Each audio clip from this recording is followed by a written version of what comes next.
Ladies and gentlemen, welcome into the New Fashion Conservatives podcast. I'm Justin Phillips, and with me is one hell of a physical specimen, Shadow Governor Voss. Robin Voss's strongest soldier. And tonight we're covering several interesting tidbits from the Dem-Gov primary this week.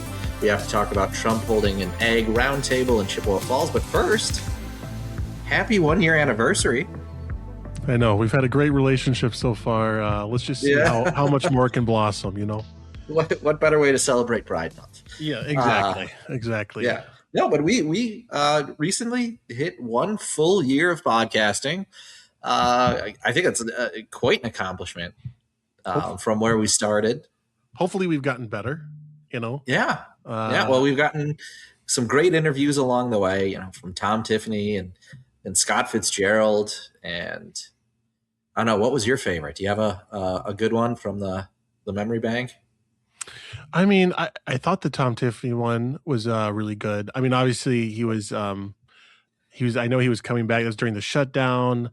Yeah. I thought the Scott Fitzgerald one was really interesting just because it gave us like an extra look behind some of the, we don't really know. I don't know, DC. I don't know the players or whatever. I know enough to be dangerous, but so it was kind of cool. And obviously it wasn't like a super behind the scenes look, but I thought that was pretty cool. But I'm just glad we stuck with it for a whole year. And I'm glad that all of you stuck with us for at least maybe a year, maybe less, depending on when you first. I know that there's still people discovering that this is even a thing.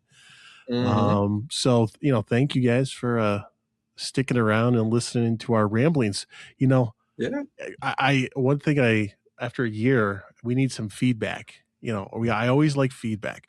What can we talk about more? What do we talk about too much? Yes. Am I getting annoying? Like, do I need to be less? Do I need to just stop talking? Or is there a certain topic we want to talk about? Like, the more feedback, the better. So, and I appreciate those. I know I've talked with a number of people on X that comment and be like, Steve Austin, who is a very good X profile. If you you need to follow him, but he was talking about he appreciate he'll always give like little tidbits that he likes. So it's been a fun year. So we'll keep it going. It is, and we have a lot on the horizon, and we talked about it fairly recently that the past couple months have been better than our first 2 or 3 months combined. So the growth we've seen, especially over the past couple of months, it's always been on the upswing. So it's been great. We've had some fun. The emergency pod when Hannah Dugan was found guilty, right before Christmas. And all that stuff. So it's been a very fun so far, and looking forward to keeping it going. And I said, our partnership with the Heartland Post has really been great. And that's only going to keep growing. And we're going to keep introducing you to candidates. We've got some great ones lined up and more people reaching out all the time. And I had a friend, a dad, recently at the last day of school. There was a little party. And he was saying, "Oh, Justin's a podcaster," and I found this one. Now he wasn't even promoting it. He's going to talk more about it when he's out. But people finding it that way, or finding us through X or Heartland Post or Substack, Rumble, however people find it, it's been cool to get that feedback and have people. I was at an AFP event where people were just casually talking about the New Fashion Conservatives, and then I was pulled over and they said, "Hey, you need to meet this guy. It's Justin." And it's cool to meet some fans in the wild. A local celebrity, if you will. Exactly. But speaking of celebrities, so the Chippewa Falls event with the president had this roundtable, and there's some really cool people there. So it had all the flair of a rally, but seemed to have this really great content. And Jordan Stoltz was there, who put a gold medal on the president. Has to be a huge, memorable moment. And Trump's like, "I'm not giving it back." And so he spoke about the role of local dairy and beef in supporting athletes. Then Joe Thomas, the former Cleveland Browns Hall of Fame tackle, former Badger, is now the owner of Hall of Fame Farms, which is a Wagyu beef cattle operation. And my only thing is, how do we get them on and get a sponsor? We can be paid in one steak an episode. Correct. I don't need monetary, just one steak, please. I would take that as payment. Yeah. It was awesome. It was really a really cool event, and I can't take credit for what I'm going to say, but I saw it on X. I couldn't find the exact source, but someone suggested Trump should have toured, quote unquote, the Leinenkugel's brewery and seen how that Canadian company Molson Coors destroyed a Wisconsin legendary brewery, and like that would have been brilliant. I mean, Trump would have brought back Chippewa Falls, Leinenkugel's same day. Yeah, Probably would have got definitely him need to that. Probably could have got him to bring back Apple Spice and Leinenkugel's Ice and a bunch of other old products that they don't make anymore. But yeah, and it's funny. I was thinking about that, and then I recalled Dick Leinenkugel being a very brief Senate candidate in 2010 Mm. on the Republican side, and that was a really cool experience because I met him at convention, and I can say I almost volunteered for him because he had launched. His campaign office was in Menominee Falls in 2010, and he had just launched a couple of weeks before convention. And I met him there, and I was talking to him, talking to his staff, and it was walking distance his office from my house. So I was ready to volunteer for him, and in fact, my dad knew him, Dick Leinenkugel, through my stuff when I was in Little League and Cub Scouts or whatever, and we're in the big reception hall at Harley Davidson, and Dick Leinenkugel was straight over to my dad first, and my dad's like it was 77 ish at the time. And it was like, oh, why do you need to talk to me? There's these people with networks, and you should talk to them. But he came over to talk to my dad right away. It was really special. And then the next day, he dropped out and endorsed Ron Johnson. Wow, that's a throwback there. Yeah, that was a fun one. But, Imagine the timeline with him instead of Ron Johnson. oh yeah, Would have been that would have been interesting. So he would have won. I think actually, with no disrespect to Ron Johnson, I think Dick could have probably won by more in certainly at least 22, probably same numbers in 16 and 10. I think just the name ID alone, just the fact that you're so associated with Wisconsin, and your name is on every beer brand and marketing strategy for the brewery. So I think he could have won by a little bit more, but it's too bad we couldn't quite find a lane or find an opportunity to run after that. I mean, maybe he should have run as governor in 2022, and we'd have him in the East Wing running for re-election.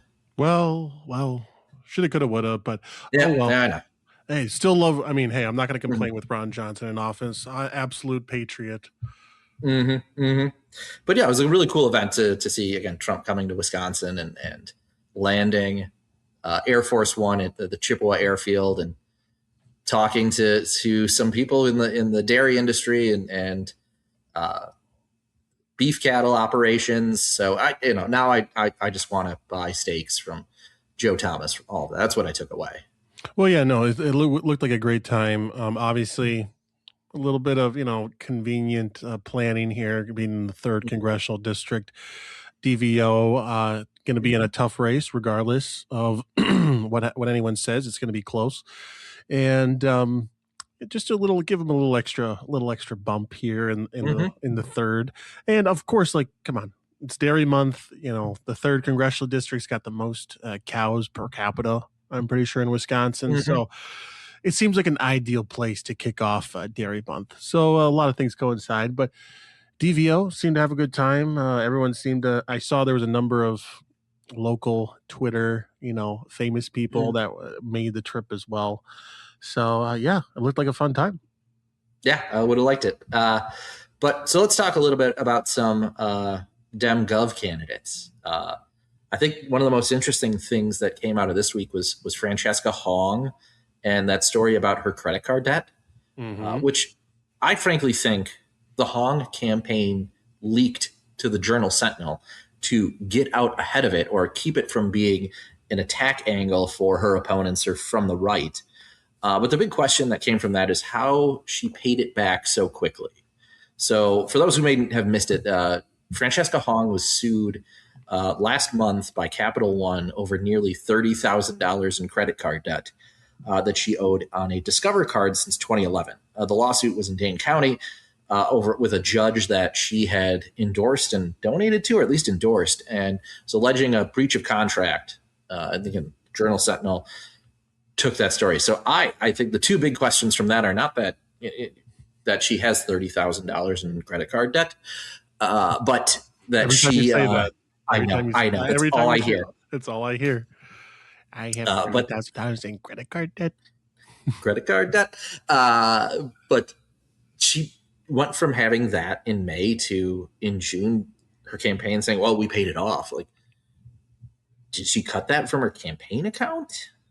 Yeah, Like, where do you, or did some donor drop that money for her? And then again, getting out of it so quickly seems like they tried to create the story and say, now she looks reasonable, that she, like so many Americans have credit card debt and they're working through it. And there's so many debts that are piling up and blah, blah, blah. And it's now a campaign talking point as opposed to a negative attack. yeah, and honestly, like in a world of politics where the attacks are so nasty and so like sensationalized, credit card debt seems pretty benign. Mm-hmm. Like it seems Even Scott pretty like Walker had in one of his cycles, he had some credit card debt on a Sears card or something. Like, he yeah, bought some appliances or, whatever. People, yeah, these things happen to people. I get it. Like, yeah. it's not, the So like knock is not that she had it, but yeah, exactly. So like I don't think that this was like a campaign like this. Yeah, I agree, and I know this has been kind of the general sentiment that we think that she leaked this to kind of get ahead of it, and then also just use it as a positive spin story to be yes, I am the working class. I am one of you. I mm-hmm. have 30,000 debt, but yeah, how do I what normal people don't do is pay off $30,000 in credit card debt in one fell swoop. So I guess the Mm-hmm. jury's still kind of out on exactly how that transpired, but it is very convenient. And credit where credit is due. Good job on the Hong campaign for Yeah, I getting don't it know out. getting out. I don't But know how they did it. again, Maybe just a little any positive press. anyone now who's has the label of investigative journalist or wants to should have asked one more question, and that's, how did you pay it off? It just one, assuming one lump sum or two or three really big payments, that now that the lawsuit's done and she's paid it off, like that should raise more red flags, and someone Well, should Dan ask Bice about isn't that. around. Dan Bice isn't around. Yeah. God rest his soul. So, Mm-hmm. regardless of your opinion on Dan Bice, he probably would have asked. I feel like, Mm-hmm. and but there's such a void in journalism in that Mm-hmm. area that it's like, I mean, who's going to take that place to ask those questions? Maybe there isn't anybody, but yeah, I guess. Long story short, Francesca, who's had a rough couple weeks, couple days, couple weeks here. I know some people initially see it as a bad story, but I guarantee you, yeah, this is probably the least of her worries. Yeah. Yeah, I mean, it's still going to come back to her abolish the police, abolish Yep. prisons, her stammering inability to answer with any conviction that she is anti-crime and thinks certain classes of criminals need to be locked up. That's damning enough. And another thing that came out recently, ironically, from a quote unquote journo. I'm going to use that term loosely. I mean, political leftist hack is another way to describe Dan Schaefer, but he wrote that fawning piece over Francesca Hong for his Substack a couple weeks ago, and Shadow Gov and the Tiffany War Room called this out just the other day. I'll turn it over to you on the unforced air that came out of that piece. Well, first of all, Dan Schaefer wrote this lovely piece about Francesca Hong, realizing that he has to hedge his bets and has to realize, and probably is realizing that, oh shoot, my preferred candidate is probably not going to win. I better start helping the eventual nominee, or if Mm-hmm. she does become the nominee, can't hurt her too much. Now I don't really like talking about Dan Schaefer all that much, but he didn't want Mandela. He didn't want Yeah. Mandela, clearly. And I think he's more of a Crowley guy, just the Milwaukee thing. Um, he's I think Crowley's more polished, but he can still be progressive, but he can still maybe get some of those more moderate people. But that isn't really working out. Crowley's kind of like, where you at? Like, he's nowhere to be Yeah. seen right now. So Francesca's the one that looks like he needs some help. And so this Mm-hmm. piece was all about kind of softening the image. Oh, yeah, defend the police? Well, actually, and then let me explain this away. Now, Mm-hmm.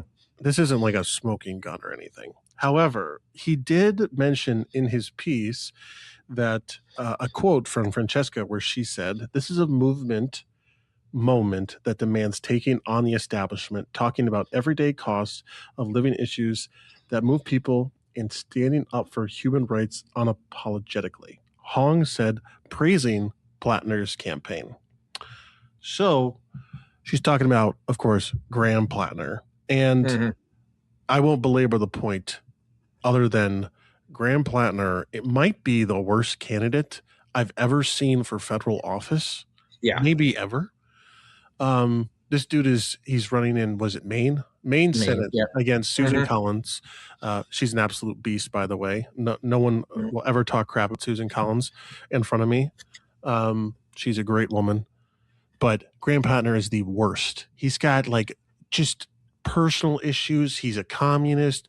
He's like, he claims to be this oyster farmer, but he's been living off of VA disability forever. Like, and then, of course, Yeah. he has a very problematic tattoo from the bad guys from World War II, you know, Mm-hmm. Mm-hmm. Mm-hmm. or he had one. And then he's just the comments. I mean, you name it, Yeah. he has them. He was recruited, I think, as one of those people who they're far left progressive, upper class that cosplay as blue collar Democrats, very similar to AOC in that vein. But then again, when you recruit a candidate and do nothing in terms of research from him, and Oppo in his background, yeah, you find a guy with a Totenkopf tattoo. You find a guy who claims to be an oyster farmer, but only oyster farms for his mom's restaurant, and Mm. says he was the harbor master for this community that said, well, we really don't have a harbor. And you have a guy who was on the messaging app Kick, which is known for fellas who want to message underage kids. Like everything stacking up against this guy. And, of course, like he goes to DC, he talks with Bernie Sanders, he talks with Elizabeth Warren, and they start asking questions like, did you assault any women? He's like, of course not. No, that's not true. I've never assaulted a woman. And then it comes out like he's being accused of that. So like everything that you could do wrong in a campaign, or if you wanted to paint like the worst possible candidate, yeah, Graham Plattner is it. And it just, hopefully the Democrats in Maine and at the Democrat National Senate Committee maybe figure things out and cut bait on that one. But I don't know. They may actually try to roll with him and see if he can't pick off that seat. And then you have a whole separate issue on the decorum of a senator and that. Well, and not to get too into the weeds of the main Senate race, but the incumbent governor was running for Mm-hmm, mm-hmm. U.S. Senate against him, and she was down like something like 60 points or something against this guy. Every time she attacked him, her numbers went down. Yeah, so it's Yeah. just a very bizarre situation, but he's going to be the nominee, and Mm-hmm. Susan Collins is going to politically murder this guy. And it's going to be one of the biggest eviscerations probably I've ever seen. Like Mm-hmm. it's like I hesitate to say that this is like over, but it's probably pretty close. But the main point being Francesca Hong praised this guy. I'm Yep. sure the Tiffany camp is already on it. You could cut the ads. I mean, is it kind of one of those cheap ads where it's like the association of the association to the person you're Mm-hmm. attacking? But who cares? The Democrats do this all the time.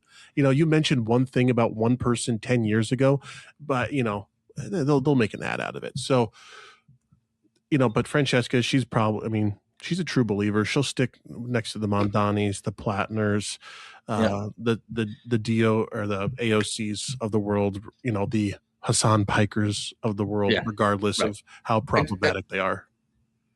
Yeah, and I think hopefully that resonates with normie voters that that would be a bridge too far for them. But talking a little bit or shifting a little bit on some of the other candidates, you and I both wrote pieces in the Heartland Post this week, kind of praising a little bit or recognizing the strategies from two Democrats, and I think these are two that are actually surging in the, if we had to make a power ranking, maybe we Mm-hmm. should.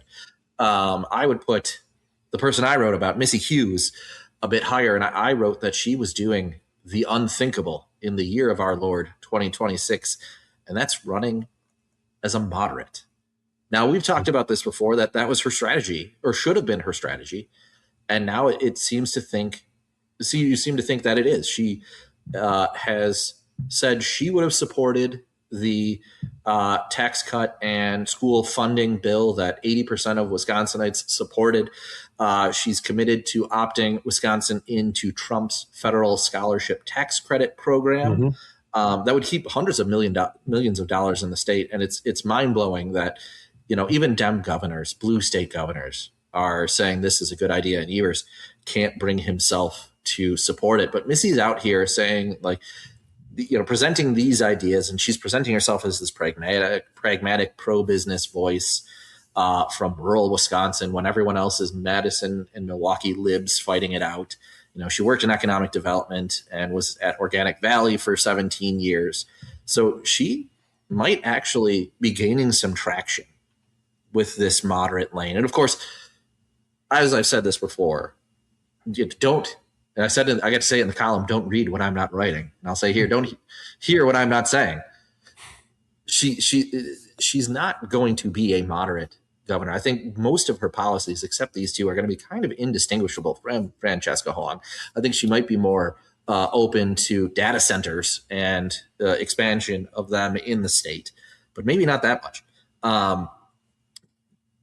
But she's messaging like a moderate, and I think that's giving her some traction against the Keldo Roys, against Sarah Rodriguez, and against, of course, obviously Mandela Barnes and Francesca Hong. Yeah, I mean, she's done a good enough job of like being anti-Trump enough, but like that's really her only like super progressive value is that she doesn't like Trump, which like okay, everybody does that. But everything else is very, Chamber of Commerce, like we need to be a job creator, and she seems to be doing a pretty decent job in that. But and again, I know we've been talking about hypotheticals, we've been talking about power rankings, and I love all of that. And I don't even really have a power rankings for this week because things have been so all over the place.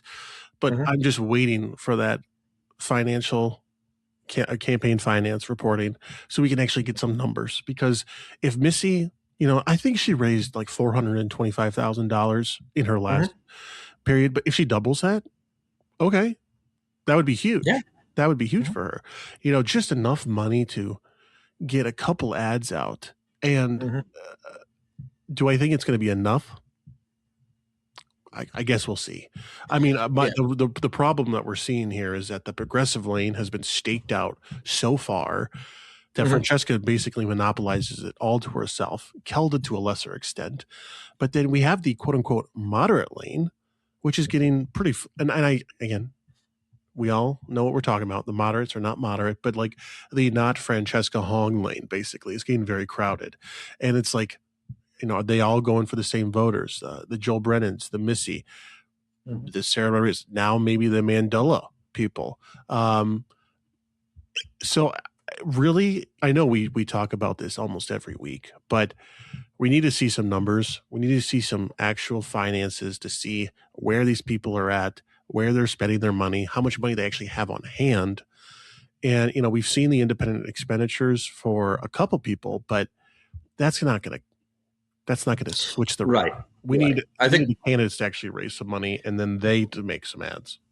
Right. I think the only thing we've really seen that's a sign of life outside of fundraising and financials is the way people were talking about Hong's grassroots campaign, the door knockers. Those they're getting into the communities. They're getting into outside Dane County, outside Milwaukee County.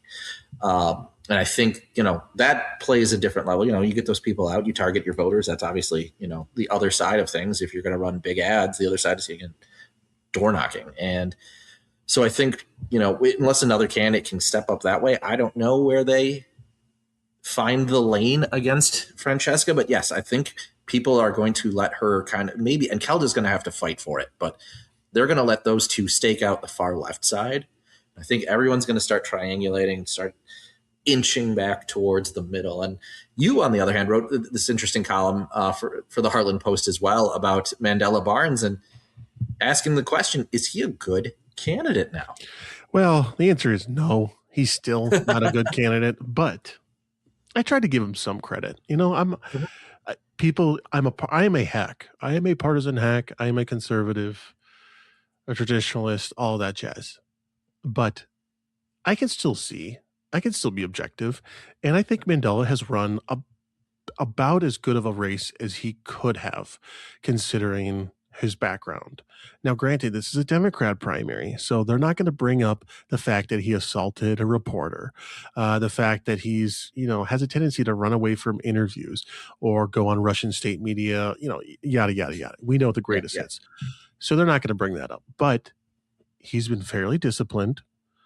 He's been fairly on message. He's been progressive enough, but has been very careful with his language to not take that next step into like socialist territory, even though you can totally brand him as a socialist because he still ran in 2022.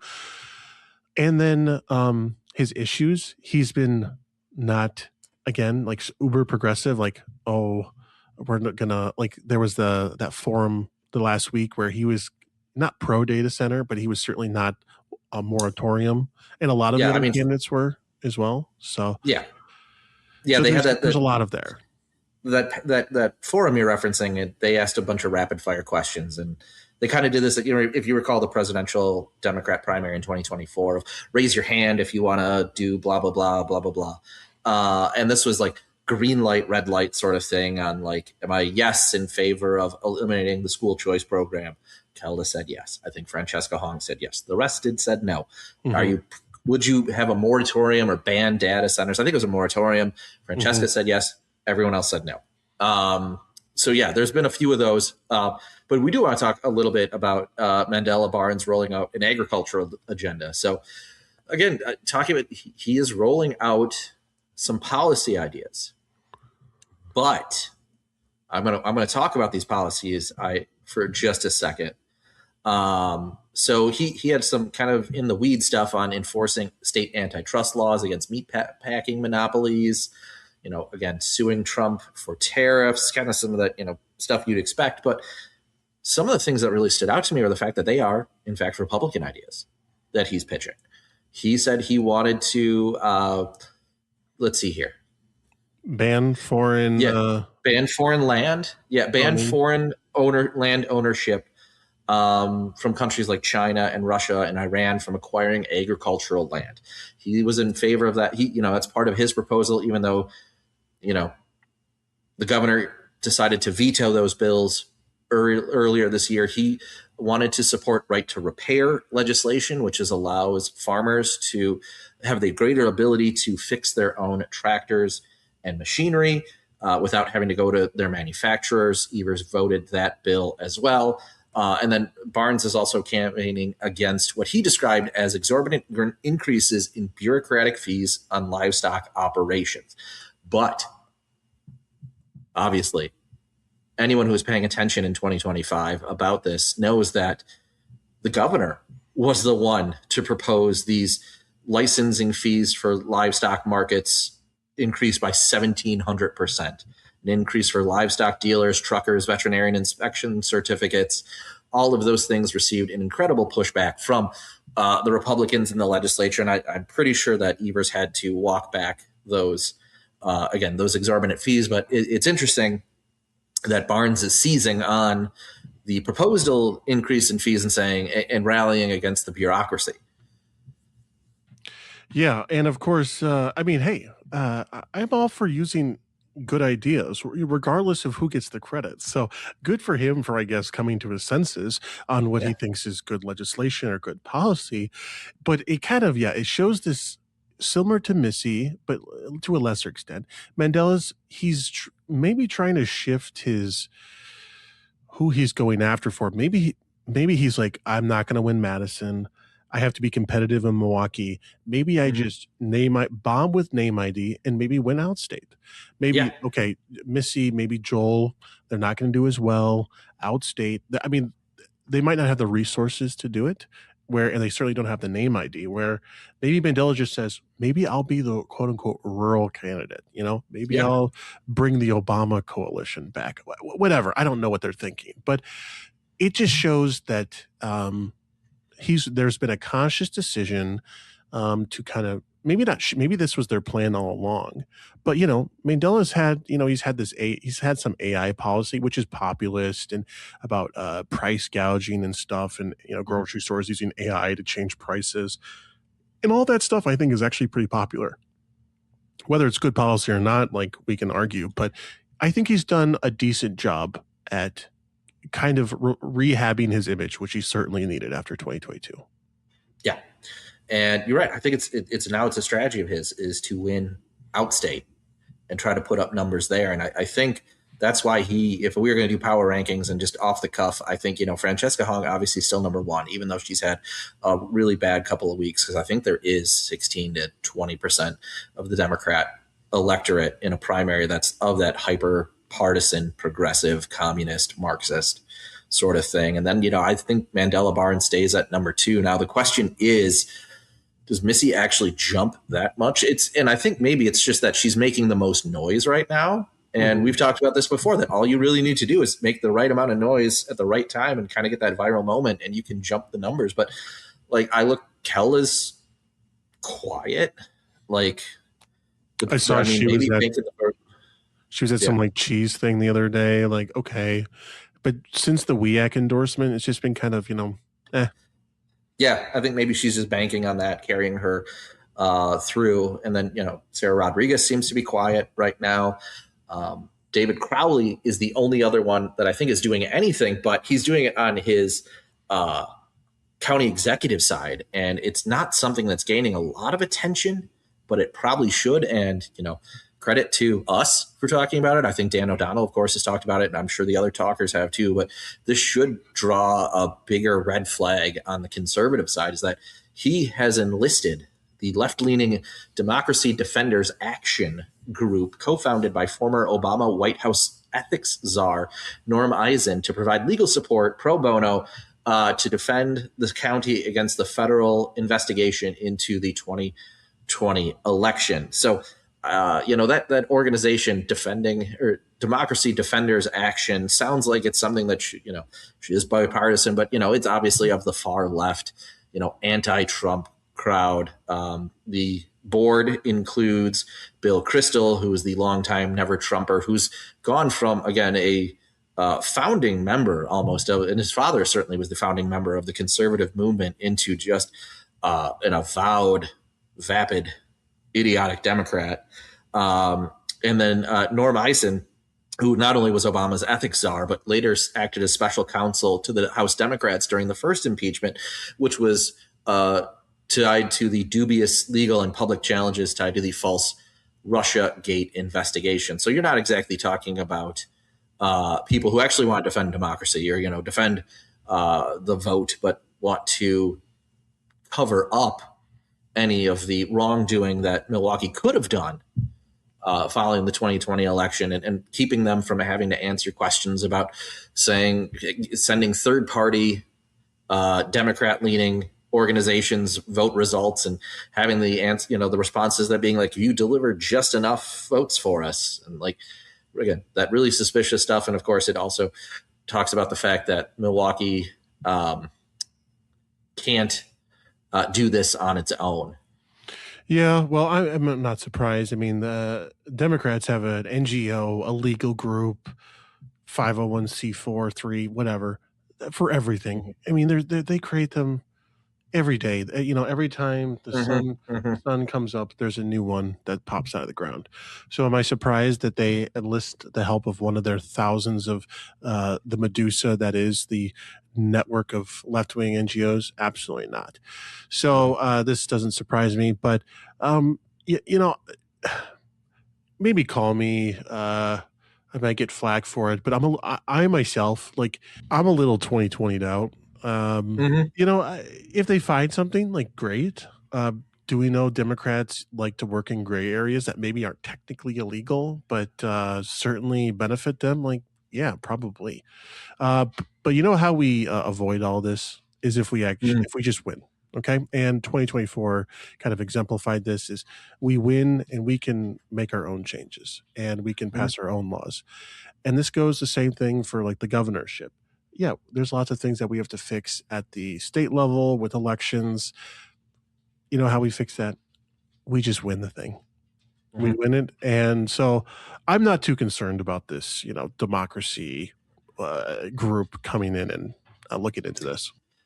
No, I just think it's one of those things that is going to draw more heat on Crowley from the right, as it should, and not get him any like praise from the left. And Yeah. that's my argument on that. But again, it's still one of those things that, of course, they have to go to an NGO to get the work done because they can't do it at the county themselves. But speaking of people who some might say didn't do the work, uh, there's been some talk. Some folks kicked the tires, and this came from the assembly a little while back, but they're starting to, around the state capitol, wonder if there might actually be a second attempt at a special session to pass some sort of tax cut and school funding bill and get that done before November. Yeah, and it seems so. Speaker Voss actually was on up front with Matt Smith, and he had kind of talked about this. And I know that he was trading barbs with some Republican Yeah. senators. Mm-hmm. But then Senator Majority Leader LeMahieu then came out and put out a thing basically saying, we will come back in and pass the deal if we get, what is it, two Democrat Three senators Democrats, yeah. to come on board and to switch their vote. And so we kind of put it in their camp saying, we will do this if we can get, some guarantees that they would vote for it. And because I think we're all Kapinga, Nass, they're not voting for this, Mm-hmm. regardless of how much lipstick you put on the deal. It doesn't seem like they're going to be doing it. So this is a nice, and it puts it in their camp and hopefully puts them on the hot seat. Yeah, but more so than that, Governor Evers was asked about this and had some strong words about Senate Minority Leader Dianne Hesselbein, who also said the Senate's not coming back in because they don't have people that are going to break rank and vote with Republicans. And Evers kind of made some pretty strong accusations about what Dianne has to promise some of the Democrats to stay in line, and said, I think, what do you say, that she had them wrapped around her finger and was going to make some promises on jobs in the future because of this. Yeah. So Evers, yeah, this is one of the crazier things he said, and not crazy like, oh my gosh, it's outlandish, like crazier that it's just being so honest that he thinks that it seems to be the case that Hesselbein, in order to get people to vote no against this deal, she promised them things. Which, I mean, this is politics. There's a lot of wheeling and dealing, and the Democrats are really, really good at handing out promises. If you're, Ben Wickler, he did the same thing to get people to drop out for Mandela. Mm-hmm. So Hasselbein's trying to be the own little power player that she is herself, and probably promising committeeships, chairmanships. They're trying to, maybe a JFC spot. If Yep. they were to win the majority, Mm-hmm. maybe if we see one term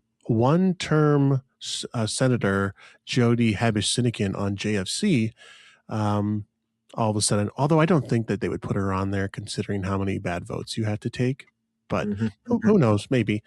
Yep. There's a lot that they're probably promised, and to get some of these people to vote no. And interesting. I mean, Diane is banking on them winning. And I said this earlier this week on X that they very well might win.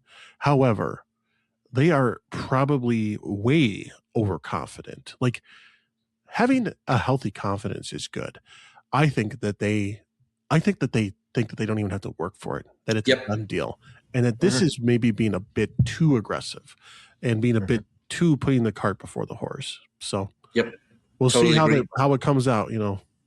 Yep. But as we wrap up kind of the conversation on the governor candidates and other candidates, have to talk a little bit about nomination signatures. Now, we talked a little bit about last week on how it's really not that much of a sign on how a campaign is doing if you only turn in, 2,100 when the max is 4,000 and little things like that. But one of the things that really stood out to us was that Kirk Bangstad did not make the ballot, even though Shadow Gov and others talked about on this pod and wrote about it for the Heartland Post that he had errors in his nomination signatures, and he had errors on the date.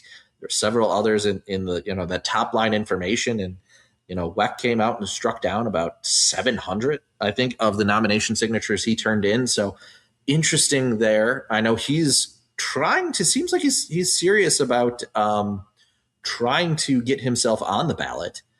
Shadow Gov, do you think any of those challenges are going to work out in his favor? Probably not. You think he's off? I think Kirk Bangstad is probably cooked, and I don't think there's much you can do considering that on his Facebook on what day was that? Was that Friday? I can't remember the exact day, but it was a deadline and he was going to miss it. And he basically put on Facebook, he's like, guys, I need to find these people because they need to correct their nomination papers that they circulated for me. And I need you to fix them. Otherwise, I'm kicked off the ballot. So now I'm going to defend Kirk here for a second. I'm going to give him the benefit of the doubt because guess what? For anyone, and we've talked about this before, nomination papers suck.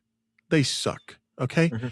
If you ever look in and read the statutes on these nomination, I'm like, they're stupid. Okay. The things that we actually have to, like the statutory requirements are like kind of sloppy, and WEC does these interpretations of what we actually need to do. And it's not 100% accurate, or it's not 100%. There's a lot of gray area. I'm getting way too ahead of myself because I'm getting annoyed just thinking about it. There's a lot of gray area, and they need to be reformed to make it simpler. Because right now it's not. No, I'm with you there, and it's definitely if you're not someone who has a well-oiled machine of a campaign, or you're not someone who's really familiar with the process. And that's especially true at the assembly and Senate level, that you're basically just like the candidate's the one person on the race. Like you might have a volunteer or two. Maybe you have a paid staff at like at the highest level. But yeah, when when June 1 rolls around and you're the assembly guy, like obviously sometimes you need someone to hold your hand and walk you through that whole process. And it takes, upwards 30, 40 minutes just to make sure you have everything right. But again, Kurt should have known. Like we told him, people in his comments told him. So you wonder if that will outweigh, again, WEC's interest in erring towards getting people ballot access. And this is the problem, is like if the statutes were more clear, we would say, if you don't do this, you do not make the ballot. Because right now it's basically all subjective. And it's, well, what does the commission think? And so we just default to a handful of people that, I don't really, the statute, they're just to interpret the statutes how they see fit. Now, of course, yes, they do lean towards, okay, this was a mistake, but we'll allow it. And will people, will they be as generous to Kirk? Well, as much as they want ballot access and Jacobs, I mean, it's still partisan at the end of the day. Yeah. We have the Republican people, we have the Democrat appointees. Do I really think that Ann Jacobs and I forget the other Milwaukee lawyer guy's name offhand? Do we really think that we're gonna give Kirk Bangstad the benefit of the doubt? Now, Will Mills and my favorite black person expert, will they give him the Kirk the benefit of the doubt 100%. I'm sure they would. Yeah. So I don't see it. I don't see it.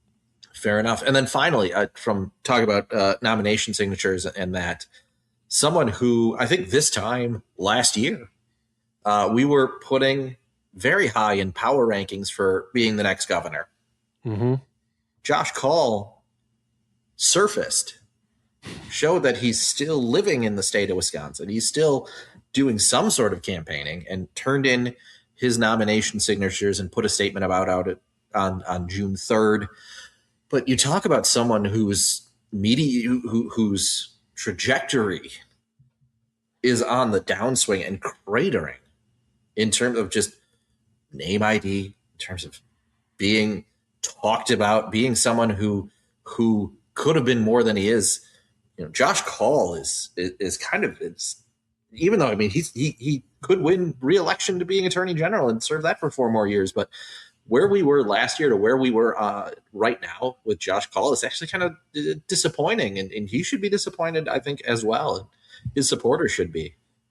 Well, I think he was just a little afraid of the base, and he probably got wind that Francesca's running, and he's like, I can't out progressive that. And honestly, if we're being honest, maybe Josh Call isn't as progressive as we think he is. Maybe the man actually likes being, a prosecutor.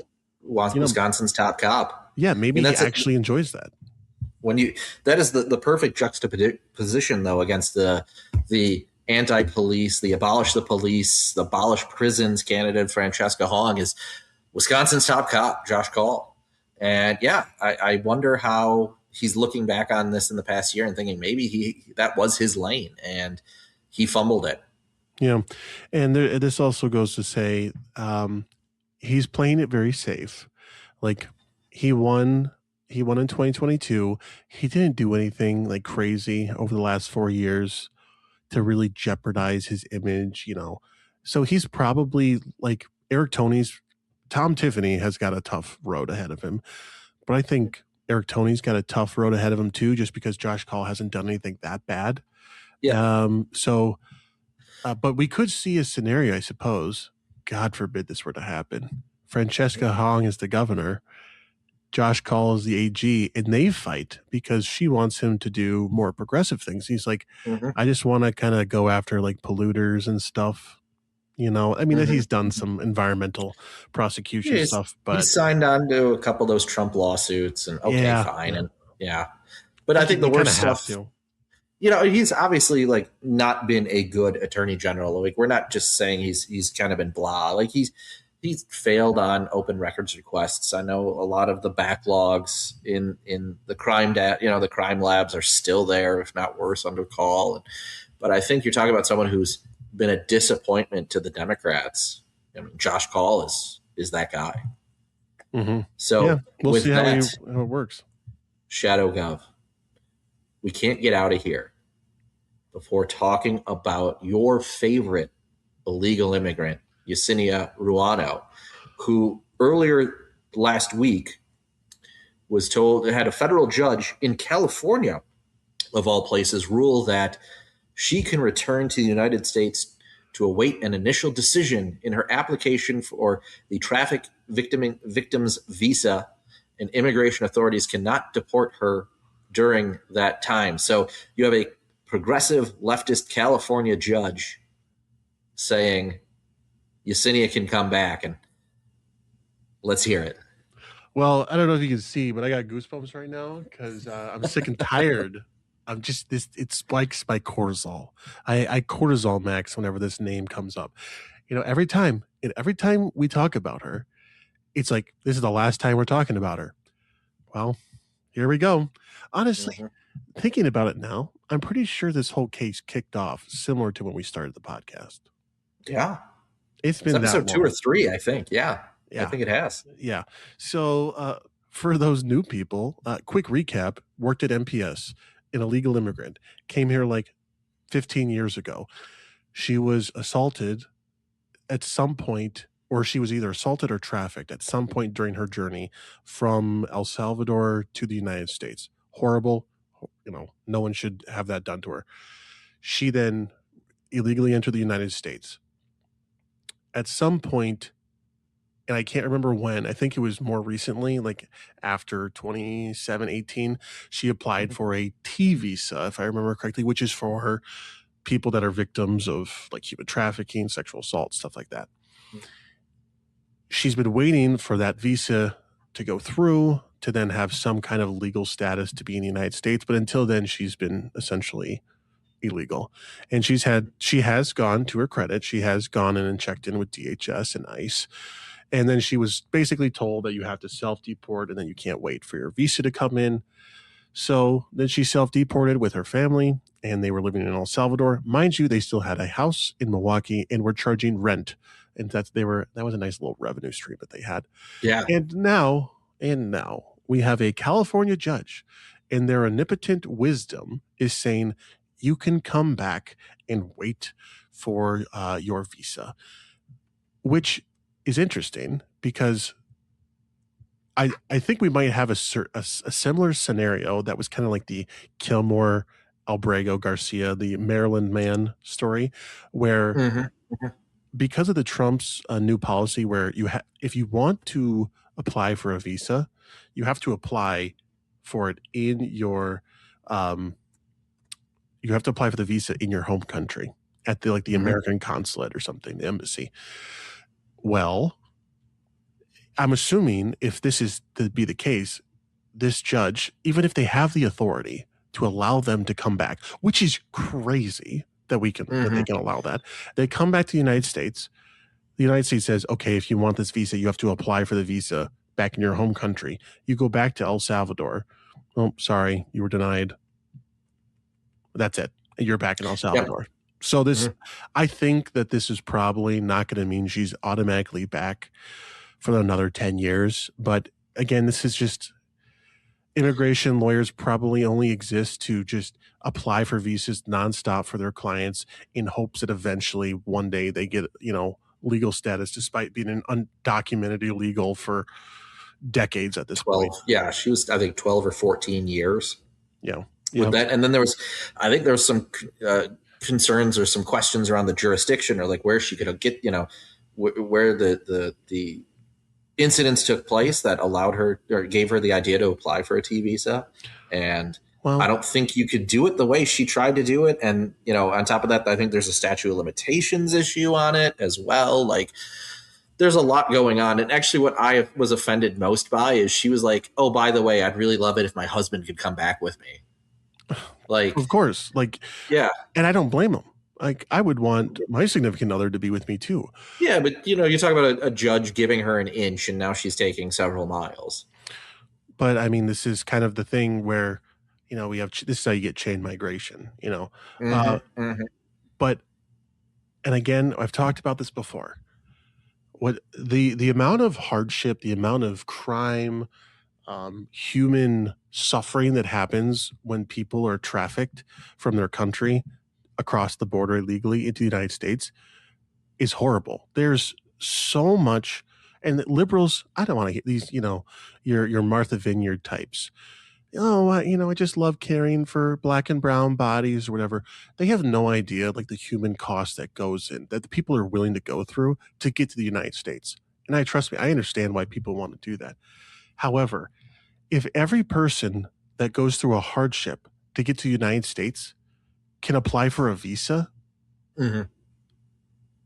like, they're just going to, I'm not saying you're gaming the system, but like, we could, anybody could apply for a visa. But they're gaming the system. Yeah, they are gaming the system.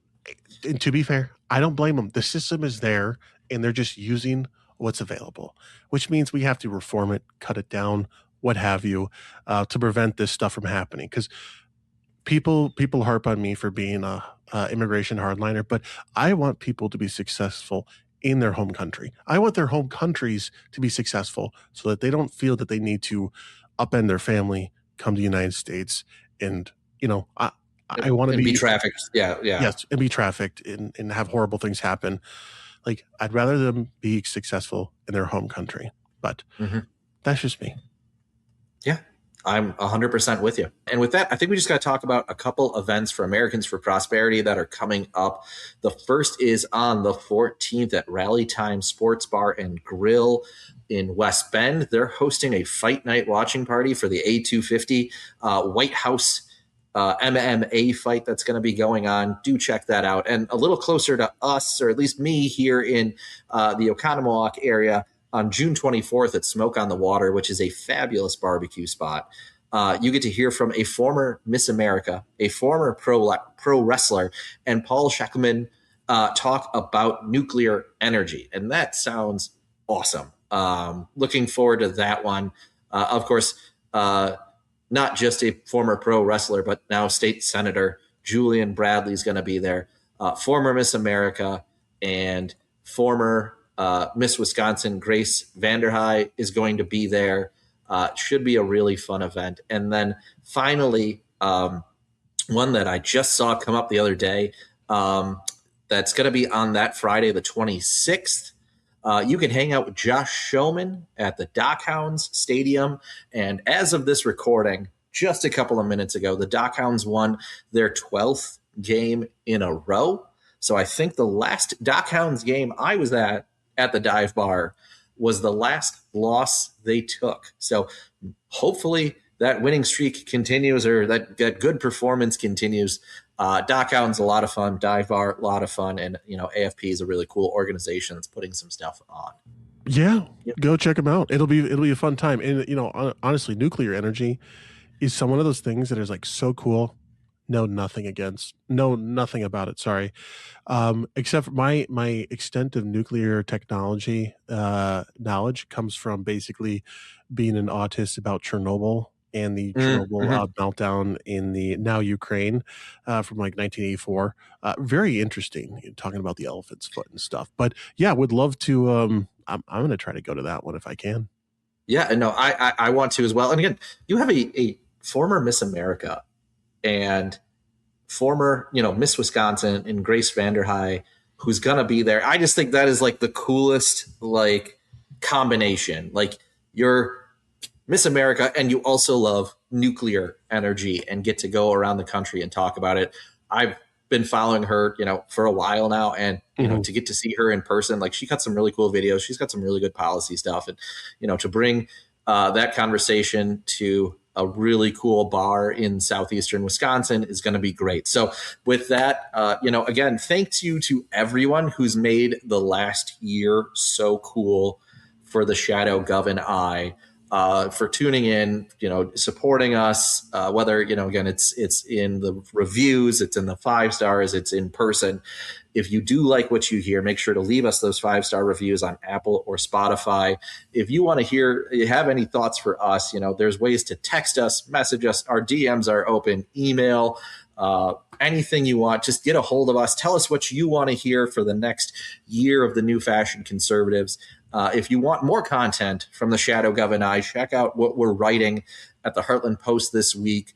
I know Shadow Gov wrote another piece about the Assembly majority running through Green Bay, and I wrote one called It's Quality of Life Stupid, which argues that the big issue in this election cycle will be how candidates want to fix homelessness, addiction, and general public safety issues, as we've seen some of that spiral out of control, especially in Los Angeles and in England with that kid who was stabbed, even though he was accused of being the assailant. So with that, Shadow Gov, any last words?